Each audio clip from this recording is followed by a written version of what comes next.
इसलिए कि तुम इसलिए कि तुम ऊंचा सुनने लगे हो, इसलिए कि तुम ऊंचा सुनने लगे हो, समय के विचार से तो तुम्हें गुरु हो जाना चाहिए था। हालेलुया। समय के विचार से तुम्हें क्या हो जाना चाहिए था? गुरु। और परमेश्वर ने कहा जानते हो, तुम जाओ और सारे जाति के लोगों को सुसमाचार सुनाओ और उन्हें पिता और पुत्र और पवित्र आत्मा के नाम से क्या दो? उन्हें बपतिस्मा दो। और देखो जगत के अंत तक मैं पर तुम्हारे साथ हूँ, यीशु मसीह ने ऐसा कहा। तो यहाँ परमेश्वर हमको सिखा रहे कि समय के अनुसार तो हमको क्या हो जाना चाहिए था जी? गुरु हो जाना चाहिए थे। लेकिन हम क्या है? अभी तक चेले हैं। हालेलुया। परमेश्वर कहता है कि समय के अनुसार से तू, किसी को 5 साल हो गया मसीह में आए हुए, किसी को 3 साल, किसी को 4 साल, किसी को 2 साल, किसी को 1 साल हो गया। समय के अनुसार तो परमेश्वर कहता है तुमको गुरु हो जाना चाहिए। आगे पढ़ेंगे। तो भी यह आवश्यक हो गया है कि कोई तुम्हें परमेश्वर के वचनों की आदि शिक्षा फिर से सिखाए। कि ऐसा जरूरी हो गया कि कोई तुम्हें परमेश्वर की आदि शिक्षा फिर से सिखाए। लोगों को इंटरेस्ट नहीं प्रार्थना में। हालेलुया। लोगों को बुलाना पड़ता है कि आओ प्रार्थना में बैठो, मीटिंग हो रहा है, आओ ऐसे करो, प्रभु मुझे लेना है, बुलाना पड़ता है। तो आप सुतुर मुर्गी की तरह हो एकदम। अपने जीवन के लिए कोई इंटरेस्ट नहीं है तुम्हें आत्मिक जीवन के। तुम खुद क्या हो? तुम मारने वाले अपने ही बच्चे को। हालेलुया। आपका आत्मा ही आपका क्या है? आपका आत्मा ही आपका बच्चा है। जिस प्रकार एक माँ बाप अपने बच्चे को उत्पन्न करके वो किधर घूम रहा है उसको कोई मतलब नहीं है, चाहे पाप में पड़ जाओ बच्चा। हालेलुया। सुतुर मुर्गी, बिल्कुल सुतुर मुर्गी क्या करते हैं? भूमि में अंडा देकर कहीं न कहीं चले जाते हैं। उसको ये पता नहीं रहता कि हाथी आएगा मेरे अंडे को नुकसान कर देगा, कोई जानवर आएगा वो खा लेगा। ऐसा नहीं। सुतुर मुर्गी को परमेश्वर ने निर्बुद्धि बनाया है, लेकिन आपको तो परमेश्वर ने बुद्धिमान बनाया है। सारी ज्ञान बुद्धि परमेश्वर ने आपको दिया, मनुष्य जाति को। अब परमेश्वर के वचन को रोज सुनते हो और सुनकर उस पर नहीं चलते तो ये पास्टर की समस्या नहीं है, ना तो आपकी चर्च मिनिस्ट्री की समस्या है, ना तो परमेश्वर की समस्या है। हालेलुया।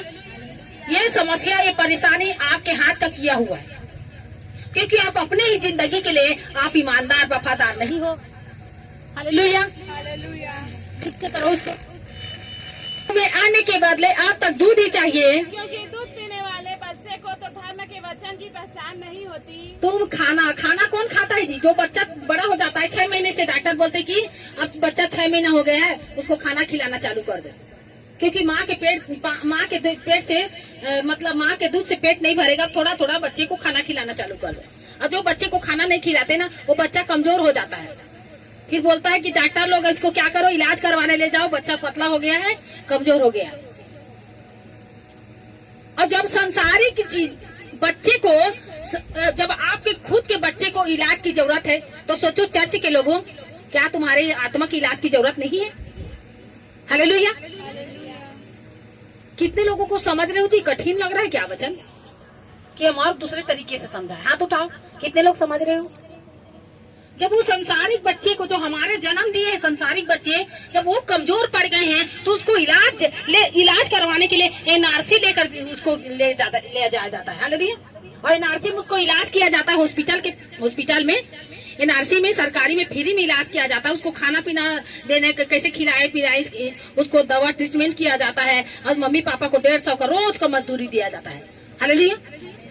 जिस विभाग में हम काम करते हैं, स्वास्थ्य विभाग में। तो सोचो, आपके आत्मिक लाइफ बिगड़ गया है, तो उसका इलाज भी करना जरूरी कि नहीं करना है? बताओ है या ना? यस या नो? करना है सही में। जब उस बच्चे को इलाज की जरूरत पड़ सकती है, एक संसारिक बच्चे को, तो आपके आत्मा के बच्चे को क्यों इलाज की जरूरत नहीं पड़ेगी? हालेलुया। उसको तो और ज्यादा क्या इलाज की जरूरत है। लेकिन उस बच्चे को एनआरसी में लेकर आओगे तब तो होगा ना भाई। हालेलुया। और उस आपके आत्मा के बच्चे को कहाँ, किस एनआरसी में लेकर आओगे?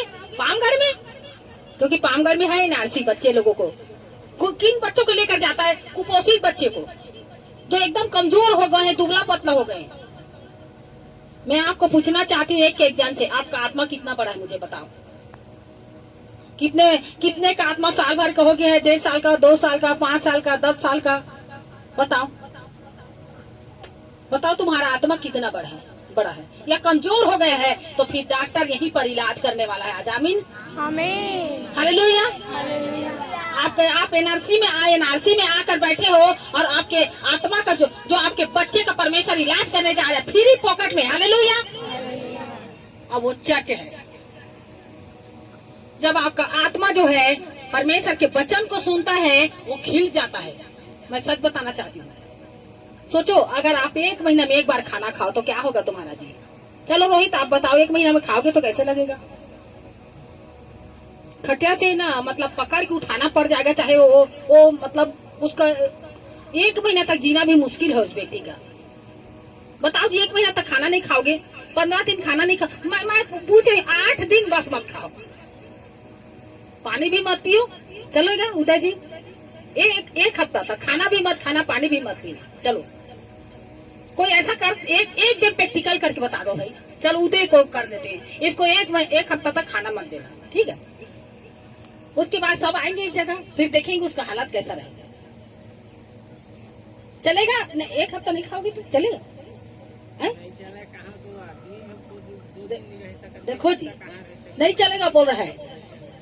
शरीर को खाना 1 हफ्ता का मत खाना बाबू बोल रहे हैं, तो क्या बोल रहे हैं? नहीं चलेगा, हम खाएंगे। तो उसी को